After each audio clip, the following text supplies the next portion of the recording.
people are immigrating or semigrating in South Africa, and with them, they're taking away job opportunities. The 6th annual survey of domestic workers by SweepSouth has found that the sector suffered masses of job losses over the past year, with the number one reason being employers moving. Let's speak to Luke Kannemeyer, Managing Director at SweepSouth, joining us live. Mr. Kannemeyer, thank you. It sounds like many domestic workers are being left in the cold, literally. How bad is it? So what we see from domestic workers is that there's a substantial year-on-year decrease in employment in the sector, where we saw prior to COVID that around 1 million domestic workers were employed across South Africa. That peaks usually around 1.2 million over the festive period, and expectedly that took a knock during COVID. But the concerning thing is this is showing no signs of recovery, with many losing their jobs due to employers moving home. So whether that's semigration, and very concernedly is the immigration trend we're seeing. But affordability is also a large factor amongst employers now reducing their employment of domestic workers. And then we see that post this sort of job loss, despite us having some of the best legislation in the world and the best social protection nets, is that many domestic workers,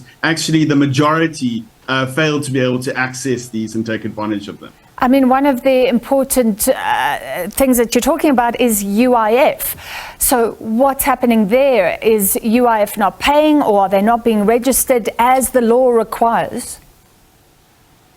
Well, I think the challenge that we continue to observe is that with the UIF, that many employers mean well and want to register their workers for the UIF, but encounter technical issues when it comes to doing so. But the ease of accessing these benefits is, for me, the core issue before we talk about enforcement.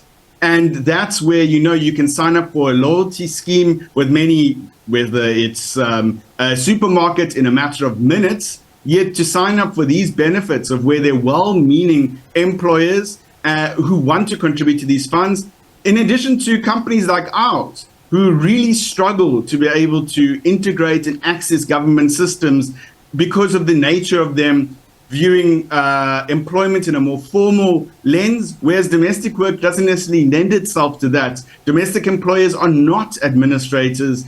We need an easy way and an innovative way to improve these systems. And once we have adequate access, we can drive enforcement. Yeah, that is so sad if they can't access those benefits that are meant to be that end safety net. So you say that many employers have left, and the domestic workers you spoke to, I understand, were also saying that load shedding has played a role. Just tell us more about that. So I think where you've seen load shedding, especially the higher stages of load shedding, mean that appliances and cleaning appliances can't be used within the home, but that this then contributes to job losses, in that many customers then end up feeling that this isn't worth it. But also the general load shedding trend may mean that, that traffic is worse in the morning, and so workers arrive late, aren't able to get there in time, and manage their sort of domestic responsibilities at home. That impacts their performance in the eyes of their employer. And then they may even see the knock-on impact in terms of affordability and the impact on their employer. And that's an important thing, is that a domestic worker will always be earning a subset of what their employer experiences. And many of us can feel the pressure on us, and in turn that is compounded on domestic workers. And so we see these systemic effects of the electricity crisis. It's things like lighting in townships, feeling vulnerable and unsafe to get to work, so not maybe being able to go to employment where they previously could. That there's systemic issues around this crisis that is undermining the industry. And one of those is the cost of living, so affecting employers, as you say, but also the workers. And it sounds like so many domestic workers are in debt. Is that correct? So we're seeing that the trends around debt is that there's a substantial number of domestic workers who have taken on debt. and that we are seeing an interesting trend where non-South African domestic workers the situation among them is that they're taking on less and less debt. And, this may be some of our regulations around unsecured lending to lower income earners that's pulling through. But we see a very stable percentage of around 40% of South Africans who are still taking on debt in order to make ends meet. And that's not to say that many others who are not taking that on have had their credit scores wrecked and are in very, very compromised circumstances. And so you just see a hopeless situation swirling around here where very, very those who are able to access credit are facing pressure, and those not able to access credit are similarly under pressure themselves. What can we do as a society in finality to help these women who are very vulnerable? And what is clear and really stood out to me in your survey is that so many of them are breadwinners. They are the only ones bringing food home for children.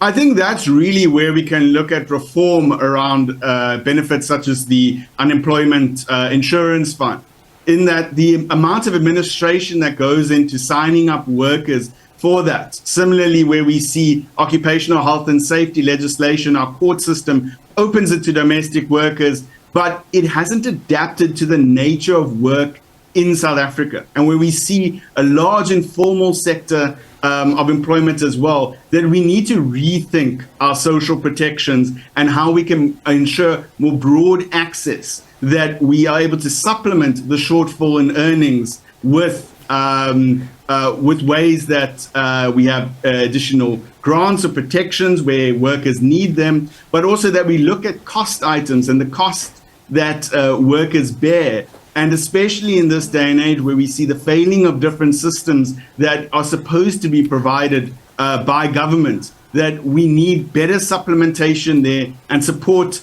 of these domestic workers who are the bedrock of much of our economy. And then us as domestic employers, there's definitely for us holding our friends, our networks accountable to decent pay, not just adhering to minimum wage, trying to aim for a living wage, and looking at ways where, we have often greater freezer and refrigeration space or vehicles to transport goods that buy that bulk pack when you go to the supermarket and share that with your worker. Food we see is one of the major increases over the past year in terms of expense items for domestic workers, and that contribution to your worker can be priceless in terms of easing her burden in that week.